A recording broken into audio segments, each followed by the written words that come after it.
अहम खबर आप तक पहुंचाएंगे ढंग से। DHQ अस्पताल में डॉक्टर्स की मुबैना गफलत से 7 बच्चों की अमवात। गुज़श्ता 7 रोज के दौरान चिल्ड्रन वार्ड नर्सरी में 7 बच्चे जाँ बहक हुए हैं। महकमा सेहत के मुताबिक बच्चों की अमवात के मामले पर कार्रवाई के लिए रिपोर्ट सेक्रेटरी हेल्थ पंजाब को इरसाल कर दी गई। स्पेशलिस्ट डॉक्टर्स की तरफ से फराइज में गफलत बरती गई। CEO हेल्थ की रिपोर्ट सामने आई है और ड्यूटी पर मुतय्यन स्पेशलिस्ट डॉक्टर्स ने बर वक्त तवज्जो ना दी। रिपोर्ट में इस बात का इंकशाफ किया गया है।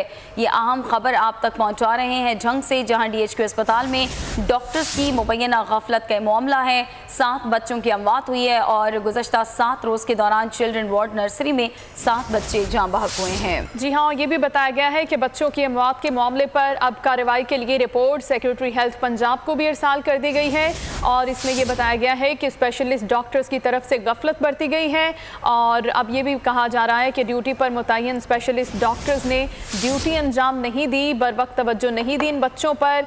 ये रिपोर्ट में इंकशाफ किया गया है। रिपोर्ट जो सामने आई है अब ये सेक्रेटरी हेल्थ पंजाब को इरसाल कर दी गई है और इस पर मजीद ज़ाब्ते की कार्रवाई की जाएगी। गुज़श्ता 7 रोज़ के दौरान चिल्ड्रन वार्ड नर्सरी में 7 बच्चे जाँ बहक हुए हैं। डॉक्टर्स की गफलत के सबब बच्चों की अमवात के मामले पर अब कार्रवाई के लिए रिपोर्ट सेक्रेटरी हेल्थ पंजाब को इरसाल कर दी गई है। अहम खबर आप तक पहुंचा रहे हैं ढंग से। DHQ अस्पताल में डॉक्टर्स की मुबैना गफलत जिससे 7 बच्चों की अमवात हुई है और बताया जा रहा है कि गुज़श्ता 7 रोज़ में ये मुख्तलिफ वाक़यात हुए हैं।